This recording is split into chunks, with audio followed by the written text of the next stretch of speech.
राहुल गांधी इस देश की राजनीति में अराजकता लगातार फैला रहे हैं।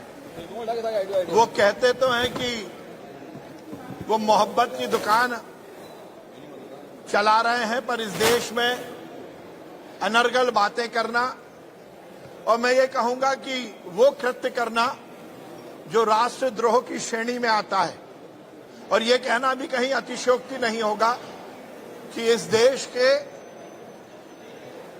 खिलाफ काम करने वाले जो राष्ट्रद्रोह का काम करते हैं उनके प्रवक्ता के रूप में राहुल गांधी काम कर रहे हैं।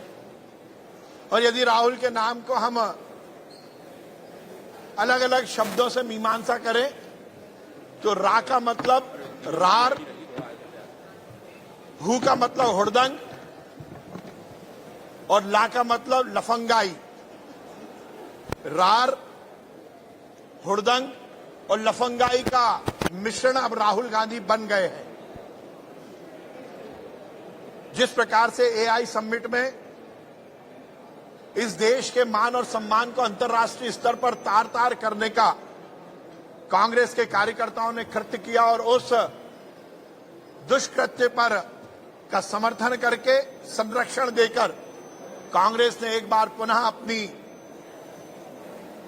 विचारधारा को स्थापित करने का काम किया है। वो लगातार इस देश के यशस्वी प्रधानमंत्री जिन्हें इस देश की 140 करोड़ जनता ने प्रधानमंत्री बनाया है, उस संवैधानिक पद का भी अपमान करते हैं और अंतर्राष्ट्रीय स्तर पर वो लगातार इस देश के मान और सम्मान पर कुठाराघात करते हैं। और अब तो हद है। राजीव गांधी फाउंडेशन के माध्यम से चीन से चंदा लेने वाले लोग इस देश में देशभक्ति की बात कर रहे हैं। निश्चित रूप से राहुल गांधी ने इस देश की राजनीति को लगातार गंदा करने का काम किया है। वो कह रहे हैं कि किसानों के हित की बात।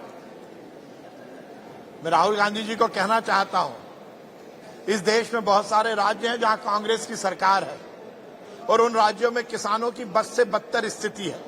क्या राहुल गांधी जी वहां गए? क्या राहुल गांधी जी ने उन राज्यों का दौरा किया? जमा खर्च कर इस देश की राजनीति में विघटन की बात करना, इस देश के मान और सम्मान को अंतर्राष्ट्रीय स्तर पर तार तार करना, इस देश में देशद्रोहियों को, आतंकवादियों को संरक्षण देने की बात करना, सेना को हतोत्साहित करना, संवैधानिक परंपराओं और संवैधानिक व्यवस्थाओं पर प्रश्न चिन्ह लगाना, ये इस देश के खिलाफ और जैसा मैंने कहा कि राष्ट्रद्रोह की श्रेणी में आता है। निश्चित रूप से राहुल गांधी लगातार इस देश के मान और सम्मान पर कुठाराघात कर रहे हैं। Thank you. आपके राज्य की खबरें, आपके शहर की खबरें सबसे पहले जानने के लिए देखते रहें अमर उजाला। चैनल को सब्सक्राइब जरूर कर लें और पाएं हर अपडेट।